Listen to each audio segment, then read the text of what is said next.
It's time to straighten this out. It's time to kill Dave Hakkens. Well, not really me, just this branding thing. I mean, this gun is made from chocolate.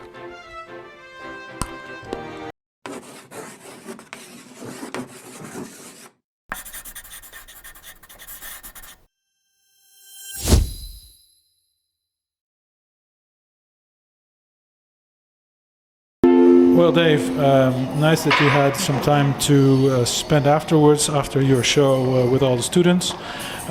We would like to have the occasion to share a little bit of time discussing a major subject within the program that we're in that's called Serious Concepting. And Serious Concepting became a book. We quoted you as one of the interesting people that develops concepts from a perspective of social impact. And when I came to Fontes, then they asked me to write some methodology about concepting. I did, and I experienced that a lot of people do it in their own way. So what I'm interested in is to learn a little bit more about how this works inside of your head. What do you think about a more structured way of working towards a new product or a service if you have an idea about something has to change in society? Okay. So the question, what is this sort of how my methodology of working? Yeah. So just from my way of working, I always like to start off with a problem. So you sort of just look around, I don't know, find it yourself or watch documentaries or read books. And then once you have a problem, you do a lot of research. Just try to understand why it is a problem or why it became such a mess. So really go, for instance, with plastic, really go to the industry, see how plastic is being made, where products come from, how factories work, how people think about it. But also places where it ends up, like the landfill. Just do a lot of research, basically. And then once you sort of define that, well, usually there are several problems or several ways how to tackle a problem. So then I always like to think, like, what could you do? I mean, you could come up with 100,000 ideas. Well, that's a lot, 100 ideas. But what can you realistically do yourself? Because I think that's something I always like to do, that you can really execute it as well. So then it's a matter, for me at least, to just write down a lot of things, sketch it out, and pick the one that you think I could do something here, and just start working on it. Yeah. Okay, cool. So if I connected with the way that we try to educate students in this, is that we really start out in a research phase, and we oftenly look at a certain target group that we are working for. So, because in the end, someone has to adopt your product or service. So is that in your working method also the situation that you have like a target group in your head, or it's about something else? So I think the target is always try to solve the problem, and you just do whatever you think is needed. So for instance, I remember for phone blocks, when I put the idea online, I thought maybe like 200 people like it, like these environmental people that like sustainable phones. But that sort of hit a nerve and it reached way more people. And I think especially from that point, I started not caring about like the audience, because you can't really predict who's gonna like it. So better to make a pure solution, like 100% focus on trying to solve the problem, and then hopefully target group finds you. Because there are so many people in the world, it's hard to really think ahead of who would be a target group. I mean, it could be anyone. Yeah, nice to hear, because it's always very interesting that there are more like starting points for a creative process in this way, and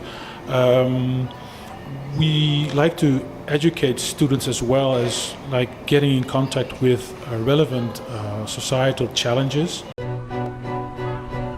Ik denk dat je heel veel dingen om je heen hebt die heel veel moeite kosten voor de aarde om te maken, maar dat je het eigenlijk niet eens echt nodig hebt.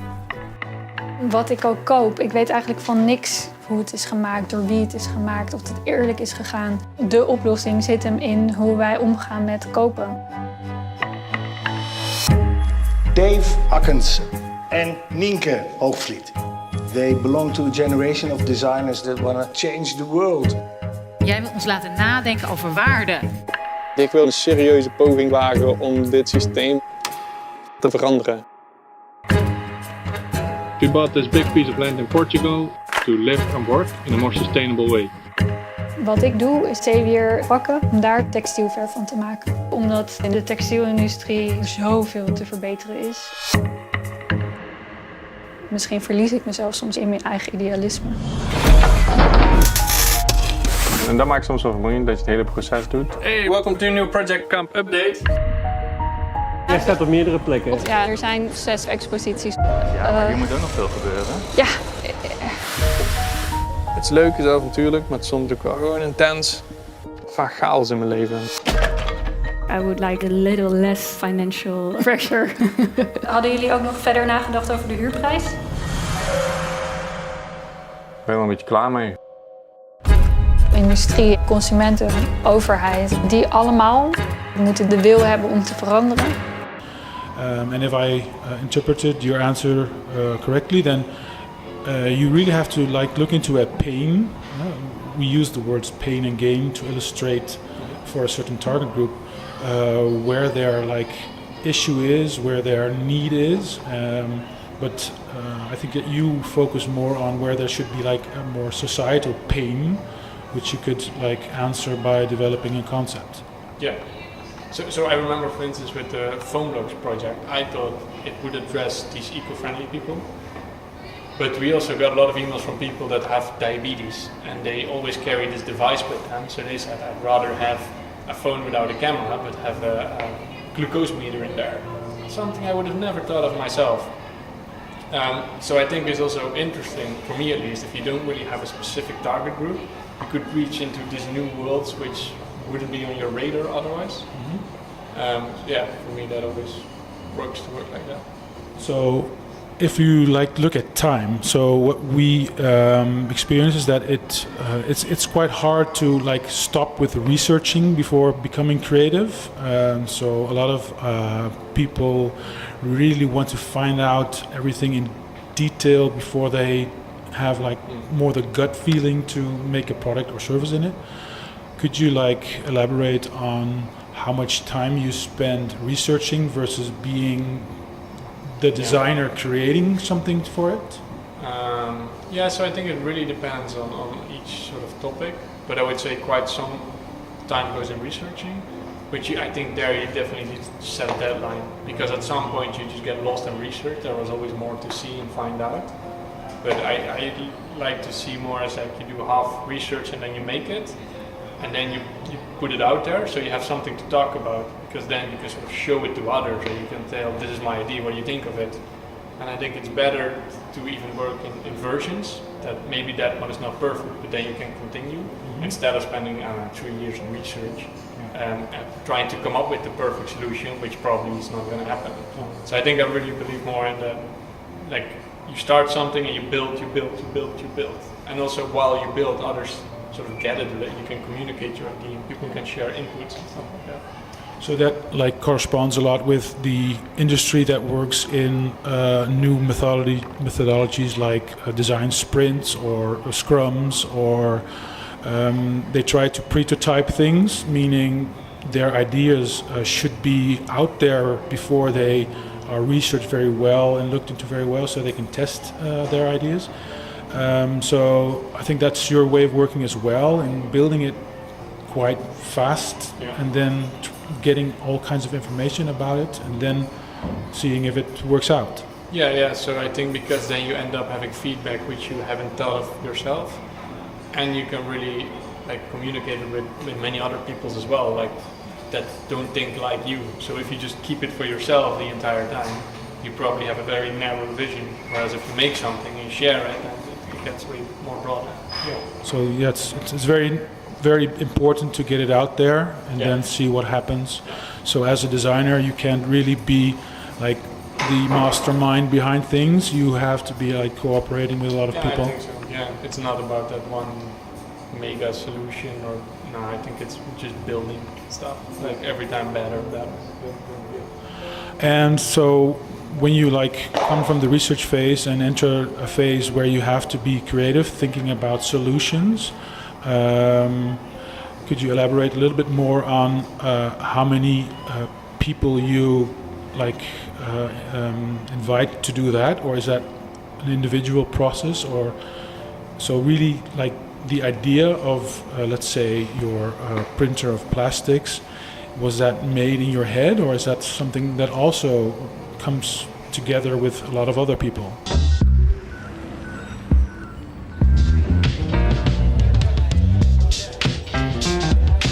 My name is Hakkens. I graduated from Design Academy, and this is one of my graduation projects. It's about plastic. I've heard that we recycle just 10%, so I wondered why we just recycle so little. So I investigated it, went to all these companies, and I realized that the machines they use to build plastic products, they're really expensive and efficient, and they don't want to use recycled plastic. So I wanted to make sort of my own tool set so I could use recycled plastic locally. So this is what basically you bring to me, like all the plastic waste you have at home, stuff you normally throw away. You put it in the shredder. This will shred it into small pieces. So you have like, it's granulated. And then they made 3 machines based on industrial standards, so extrusion, rotation and injection molding. But they are made very simple, so you can just sort of produce locally small productions. Like a craftsman, you can start working with plastic. This is the rotation molding. So inside here is a mold and it turns and it gets hot. So yeah, I made a trash can with it, made of plastic. This is extrusion machine, who poops a long line of plastic, so I made sort of these lamps with it. And that is injection molding, so you just press in the plastic. Basically the idea is that you work with molds, so you can make whatever you want. So I made this, but I prefer that everybody can use them and just make whatever they want and start setting up their production. I developed these machines, I share them on the internet. People can also just make them on the other side of the world and maybe send back some feedback and say, hey, maybe you should do this better. So in the end we have this set of machines which can just sort of start a local recycling center. No, so I think while you're doing research, you also will talk about it, and then maybe someone says something like, this is a problem here, maybe we need to have our own machines, or maybe the other says it would be nice if the information was available for everyone. So I think while you do research, you sort of have all these inputs and you sort of slowly start having this idea in your head. And then, but usually it's a pretty individual process in terms of everyone gives input, but you're still the one sort of that needs to turn it into an idea. But usually it's like several ideas, I guess, and then you sort of make them or prototype them or sketch them out, whatever works to visualize it. And you use that to really talk more with people around you, like, could this be something, or this or this? So, and maybe you even go back to the people that you researched and sort of show, like, here's your problem, could this be a solution? Yeah. So if you like more talk about the DNA of a conceptor, if we may say so, then you should, on the one hand, be someone who has the skills of seeing things out there, but also has to know a lot about really making things and making things work. If you had to like describe the ideal DNA of a conceptor, what would that be? Well, so I think, finding that thing you want to work on, that problem, but also trying to visualize that. And I think making it work would be nice, but it's probably most of the time too big for yourself to really make it work properly. So it's nice, I guess, if you can prototype a little bit. But I think once you throw the idea out there, you can also explain it to others and maybe invite the engineer, or invite the product designer, or invite the person that, I don't know, takes care of the technology inside. So I think it is also, usually things are so complex that you need other people to help out. So I think what could be good for concept developers to make sure you can really make that concept tangible and really something to convince people to help out, basically. And so, last question for this interview. I would like to. I'm curious about. You triggered me by mentioning that we as designers should take the lead in trying to improve the world by looking better into the effects of our designs. So how would a campaign work, or how would an influencing those people work if you used your way of open source? How would you get in contact with all these people so that they understand that this is the way to go? You mean how to reach the designers that sort of design this world we live in? Yeah, because there are so many in so many industries, but they should all be aware of their responsibility towards Mother Earth. How could we trigger these people to also have a more cradle-to-cradle mindset? I don't know, to be honest. I think it's just a matter of sharing it a lot or talking about it. So if I meet my other friends who also started the Design Academy, I'll talk with them about how it could also be and what the effects are of materials and electricity we use. And hopefully they take that into account next time they design something. But I'm not sure if there's one way to reach them all. Would be nice, but I don't know. If I had the blueprint, I would do it, but I don't know it yet. My name is Dave Hakkens. I'm a designer from the Netherlands, which is there. And today I'll talk a little bit about the stuff I do, and a little bit back forward a few years to explain a little bit the thinking behind the projects. It's basically when I start something, I just like to start with a problem. So back in design school, I was looking at a pen and realized a pen is basically just ink. That's all you really need to write, and the rest is just there to hold the ink. But in a way, you don't really need it, and in the end, you just throw that all away, which doesn't really make sense. I was thinking maybe we could do that different. So maybe we could make a pen that you can eat. So in the end, when you finish the ink, you also ate the pen, so you don't have any waste. And you could also have different flavors and stuff. So it's okay, kind of like this kind of stuff. But now I go graduating, so now I need to think of something a bit bigger. So I started looking into this problem, which is e-waste. So basically, I guess most of you have a smartphone, and every few years you throw it away because it gets slow or something is broken, so you just get a new one, which generates a lot of waste. So I was looking into this, what could we do about this thing? So I was thinking maybe it's cool to have a modular phone, so a phone that you can replace and upgrade parts. So if something breaks, you can just replace that component. If it's slow or you want a better camera, you can just upgrade that thing. So you don't throw the whole thing away, but only the thing that you don't like anymore that's broken. So basically you have a lot of different modules and you could customize your own phone. And but I was just a design student, so it was kind of what do you do with a phone? It's kind of complex to make. So I just put it online and hoping if people support it, companies would make it because they see a lot of people want to have it. So when this thing went online, it was kind of big, a lot of people supported it. So I also got in touch with companies around the world, and one of them was Google. So they actually said, oh, that's kind of cool, modular phone, let's make one or work on one. And it was a very experimental project, and I went back and forth to Google a few times. And for me, this project was always like a 20-year vision, maybe in the future, hopefully we would have a modular phone, but it's super complex to make. So it was kind of ambitious from Google to just say, well, let's fuck it, let's just do this, and we'll do it in 2 years. And so I was super surprised that they actually managed to pull this one off. But then at some point, Google was like, okay, we're gonna focus more on software, and we're gonna stop the hardware projects, which means stuff like the Google Glass they had, but also this one, it was just not in their vision anymore. So they just threw the whole project away. So I was like, wow, that's kind of impressive, as in a bummer that they throw the whole project away, but also the amount of resources they put into this. I mean, I've been sitting there sort of on the sideline, seeing them pouring millions in it, working with a team of 200 people on this thing, and then just by some people in the company or stakeholders saying this is not the direction, the whole project is kind of, away. And I think I learned a valuable lesson there, that is kind of tricky. If you want to make something, and you just put it in the hands of a few, I mean, it can also just die because it's just a decision of a few people. Now this project, like I said, for me it was always a more of a bigger vision in the future to work towards. So you still have companies nowadays that make more modular stuff, like LG as the a modular phone, or the new Fairphone is more modular.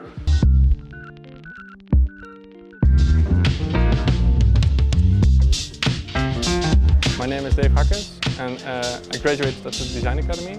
And right now we are at the Design Academy at my graduation project, PhoneBlocks.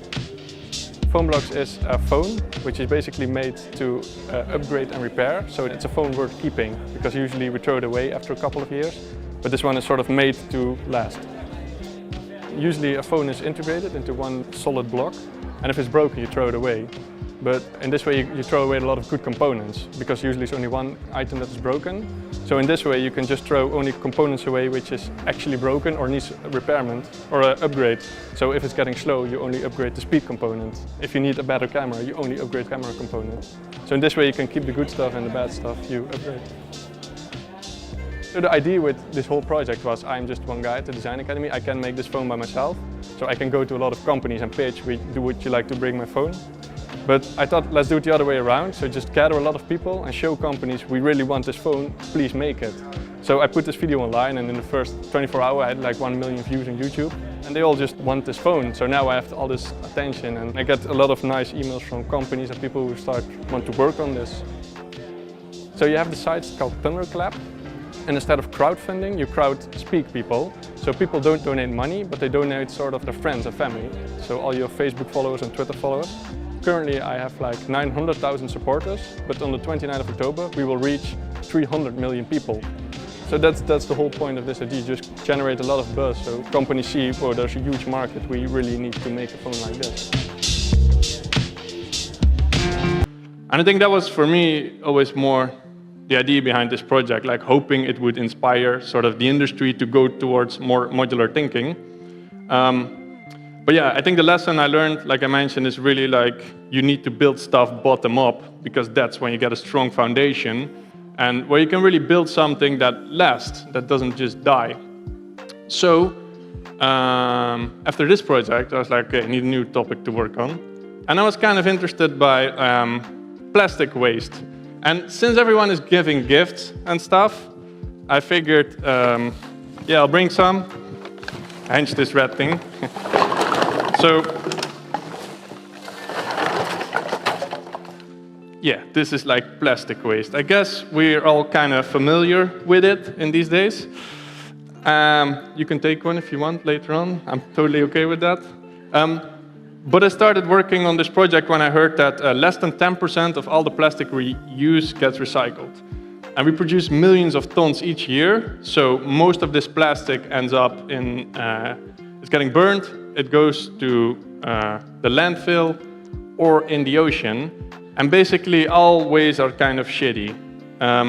So I was looking at this material, so when you have like plastic waste, you can kind of chop it into small pieces and heat it up and mold it into something new.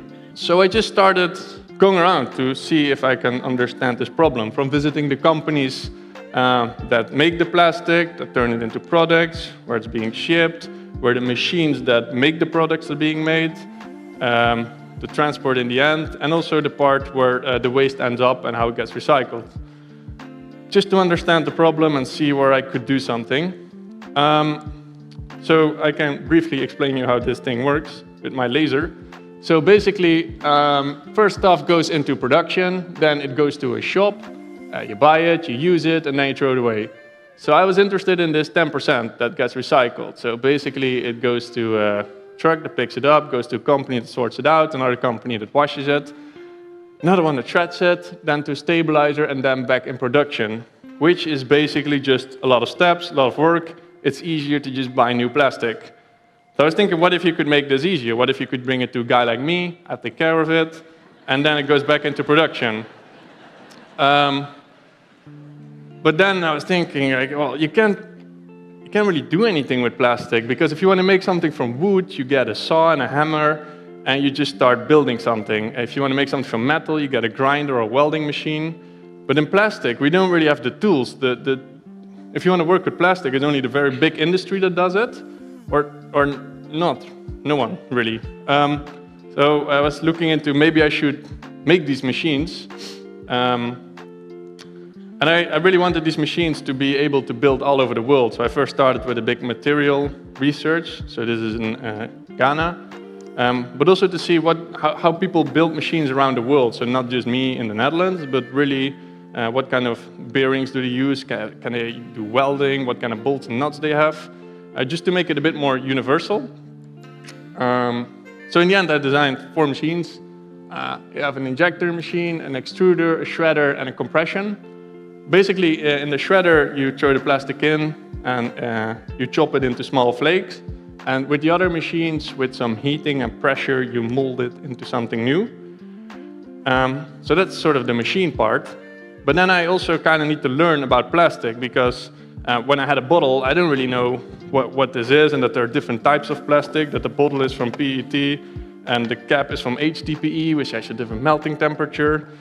By now, I know this stuff, but I didn't when I started. So also, what is up with all these different types of plastic? And if you melt it, how do the colors flow? If you melt it, doesn't come out the same way as you planned it.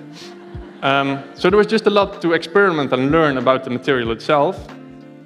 And I can explain how the machines work, but I also have a little video which probably explains it much better. So I would say let's watch the video.